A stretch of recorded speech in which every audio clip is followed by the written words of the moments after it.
I have been wanting to do some videos about how to move configuration around between platforms for a while now. We talked about it in a team meeting last week, and so now's a good time to do that because I just made a video a few minutes ago showing where I enabled the media module, got things set up, was able to use it to attach a file to the catalog website in test. And then after the video, I also went through and set some some permissions for media to the curriculum specialist role. And so now we got the approval in that previous task to go ahead and put this in production. So I could go back into production and I could enable the module and I could do all the settings that I did, which really wasn't much. But again, this is a good opportunity to show like how we built this out in test and now it's ready to go to production. So, so I start by going to the production server. Just want to make sure that it's kind of like primed and ready for this change. I did a Drush configuration export and made sure that everything had actually already been exported, popped over into the export directory, and made sure that the tree was clean there, because that is a Git repository.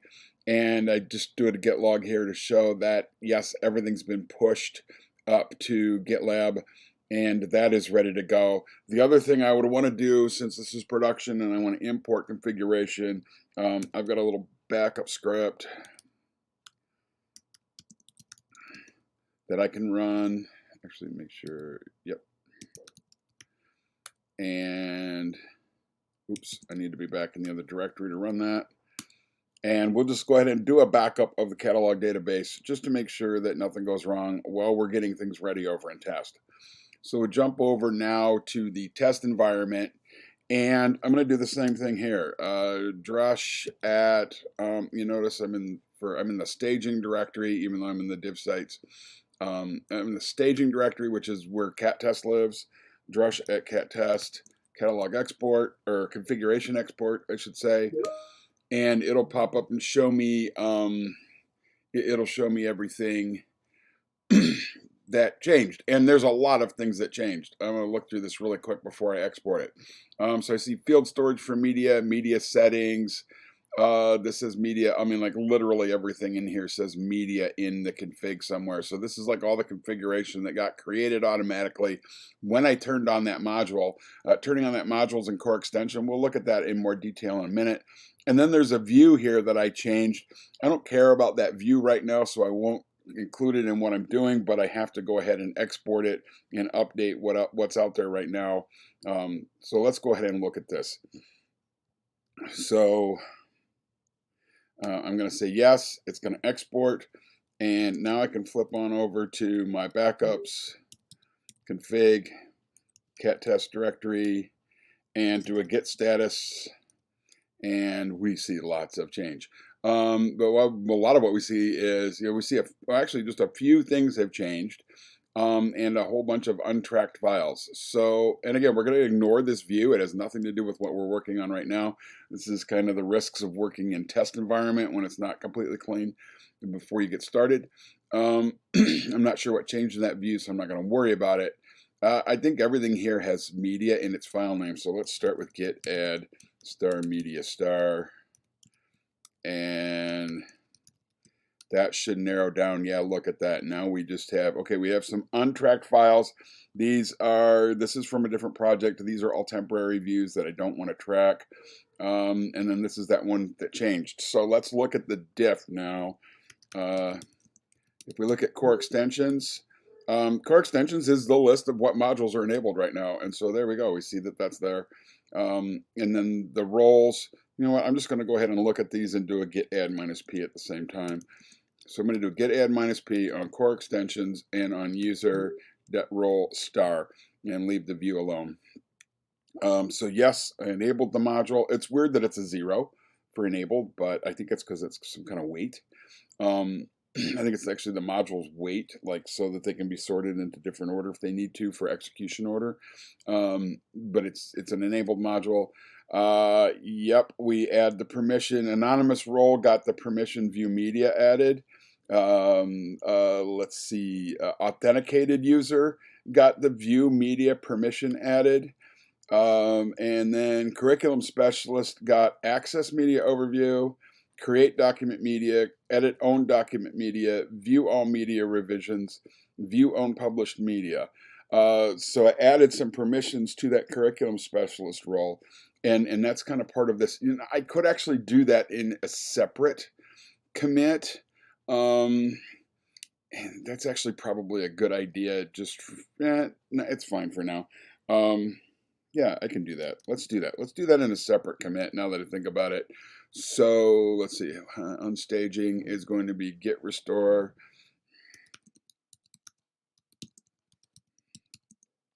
That was user role curriculum specialist.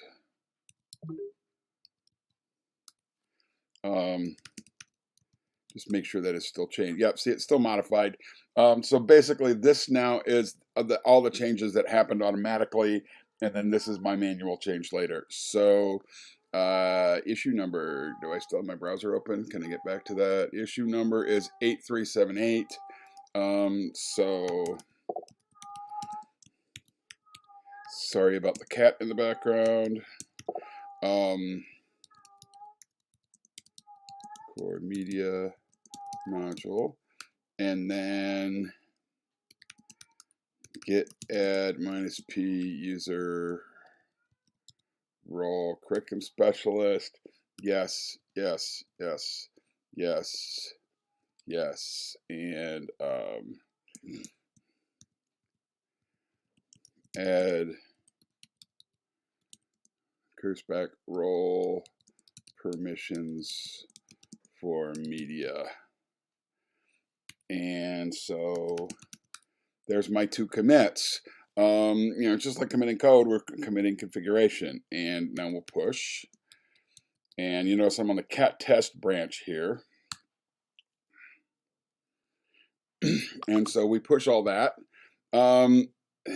Again, we already checked in production. Here's just this, it gives us a list of backups. Make sure there's the backup that completed. These are all the manual backups we've done on catalog since I made that script. Yeah, we did the export. Everything was clean. So now we can go back to our backup directory and git fetch. Now, what we don't want to do here is merge from test, because test has things that are specific to test in it. And so we don't actually want to merge, but what we can do if we want those two pieces of configuration, here's the actual recent commits in test. Let's do a git log and look at those. And here is the commit that enabled core media. Here is the commit that added the curriculum specialist role update. So I can git cherry pick the commit to enable, created all those roles, and then I can git cherry pick the one that changed the curriculum specialist permission. And so now, you know, here are those two commits. They're now on the production branch because I pulled them over. I just pulled them over individually without actually bringing over or merging the branches. The branches are still divergent. I'll come back over here and to my platform directory and do a drush config at catalog CIM configuration import, and we'll take a quick look again at what it says it's going to do before we do anything. And look, it's going to create all of these configuration elements, and it's going to update core extensions, and it's going to update these user roles.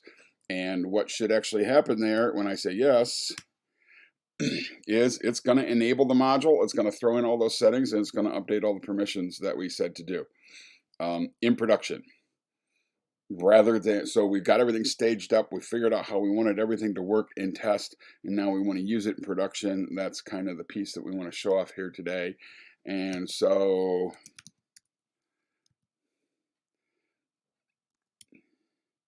Just go here, make sure we get logged in. We've got catalog, admin, content, and there it is. The media module's there, and it's ready for me to update, to upload that PDF, just like I did when we tested this out in test.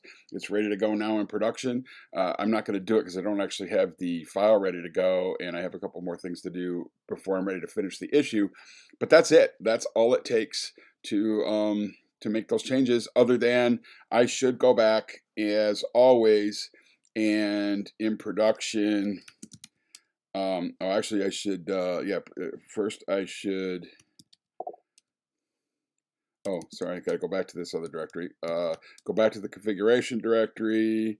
If you see, I still need to push these, push the changes, and get the information and put it in WebAdmin just to show that I made configuration changes. I document the configuration changes the same way in WebAdmin that we document code changes. And that's it. That's a wrap up on the issue. And then this part of it's going to be done.